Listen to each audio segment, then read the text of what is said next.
Ya kalau ketua umum PBNU ngomong apa aja terhadap PKB nggak ngaruh.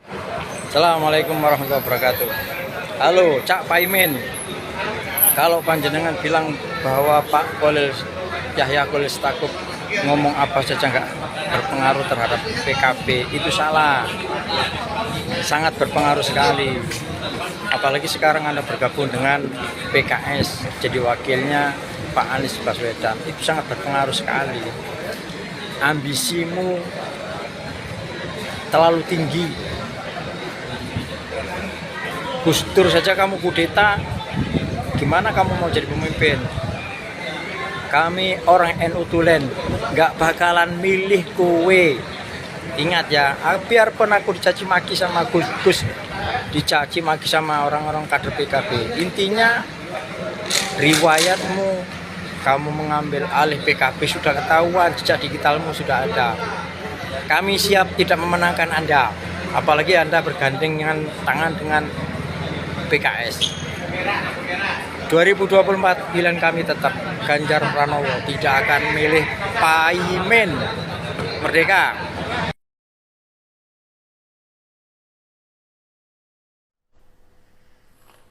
Pemilih NU, seberapa banyakkah pemilih NU yang dapat dibawa oleh Muhaimin Iskandar mendukung Anies Baswedan dalam pasangan Capres-Cawapres?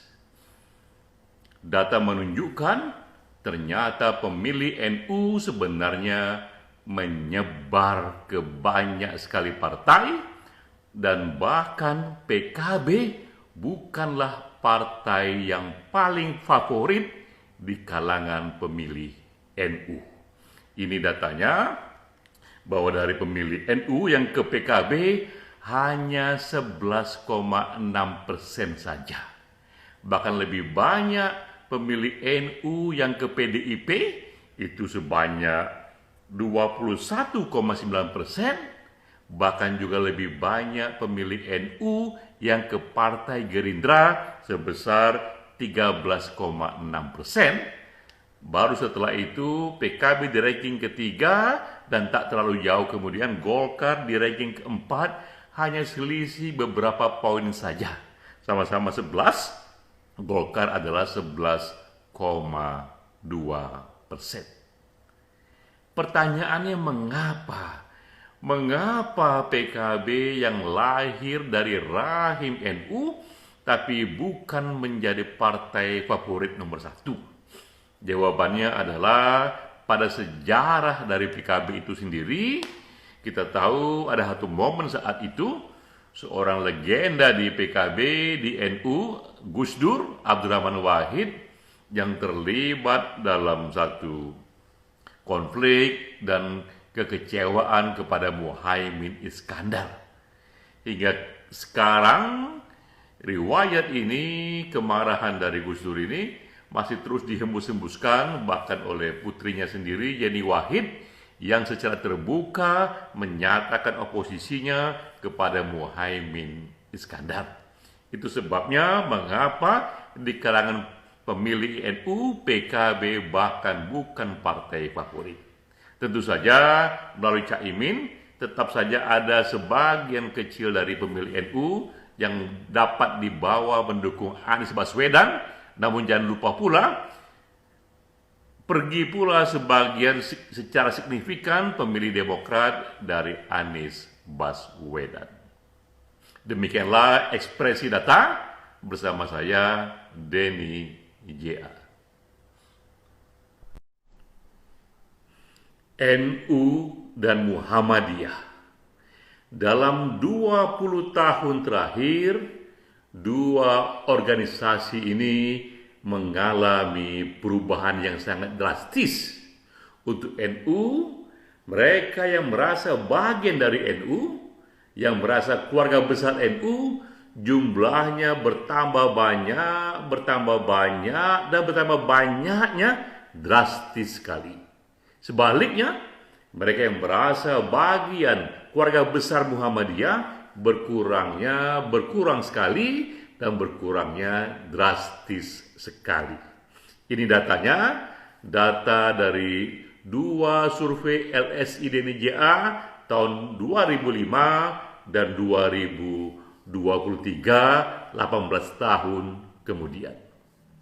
Di tahun 2005 kita tanyakan Bapak Ibu sekalian, apakah Bapak Ibu merasa bagian dari organisasi masa ini? Yang mengatakan ya, saya bagian dari NU. Tahun 2005 sebanyak 27,5%. Pertanyaan yang sama ditanyakan kembali 18 tahun kemudian, yang menyatakan ya, saya bagian dari NU, menaik menjadi 56,9%. Jadi ini populasi Indonesia, lebih dari separuh populasi Indonesia menyatakan mereka bagian dari NU, naiknya hampir 2 kali lipat. Sebaliknya Muhammadiyah di tahun 2005 yang mengatakan ya, kami dan saya bagian dari Muhammadiyah 9,4%, tapi 18 tahun kemudian yang menyatakan hal yang sama, ditanyakan hal yang sama, itu hanya 5,7%, turunnya drastis sekali, hampir separuh. Apakah gerakan penyebabnya? Mengapa Muhammadiyah mengalami penurunan dari perasaan menjadi anggota yang cukup besar sekali? Pastilah ini sesuatu yang berhubungan dengan kaderisasinya. Ini menjadi PR besar di Muhammadiyah, apa yang telah terjadi pada kaderisasinya, sehingga makin banyak dari sisi persentase mereka yang justru tak lagi merasa bagian dari Muhammadiyah. Padahal kita tahu dan kita ingin Muhammadiyah sebagaimana NU untuk terus tumbuh, karena mereka mewakili dua segmen Islam moderat di Indonesia. Demikian ekspresi data bersama saya, Denny J.A. Assalamualaikum warahmatullahi wabarakatuh. Hari ini saya ingin membahas tentang dinamika politik dalam duet antara Anies Baswedan dengan Caimin. Dan ini merupakan sesuatu hal yang tidak pernah kita pikirkan yang akan terjadi. Namun itulah politik. Tidak ada musuh yang abadi, dan kita tidak tahu juga apakah itu menjadi pilihan yang terbaik atau justru malah mengancam sendiri elektabilitas dari Anies Baswedan. Kemudian di sini bahwa ada yang menarik di dalam pasangan antara duet Caimin, Anies Baswedan dengan Caimin ini. Yang pertama, bahwa akan berkemungkinan besar Caimin ditinggal oleh para kiai. Kenapa?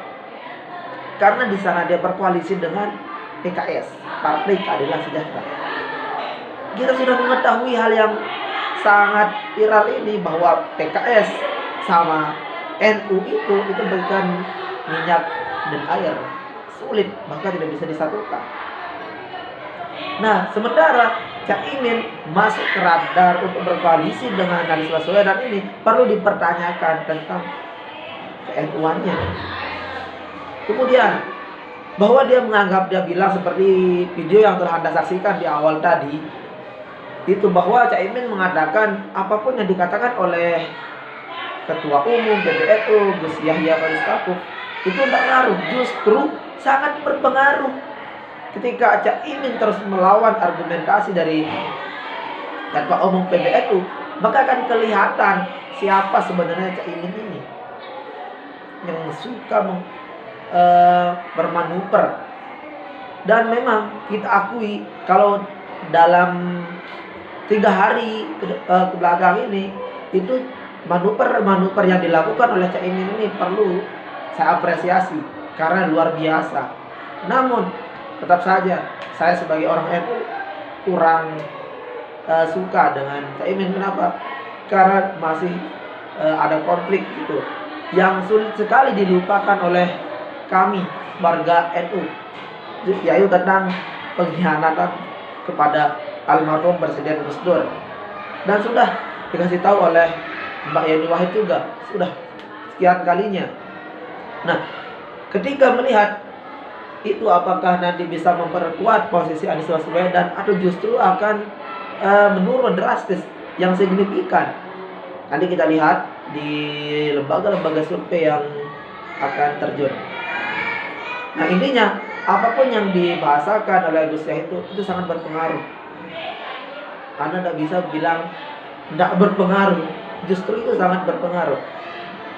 Namun Gus Yahya juga sudah menegaskan jangan sampai ada oknum atau siapapun dari pengurus NU yang membawa lembaga NU untuk berpolitik. Praktis tidak boleh. Kalau masalah politik dengan pribadinya dia silahkan, namun tidak boleh membawa nama NU.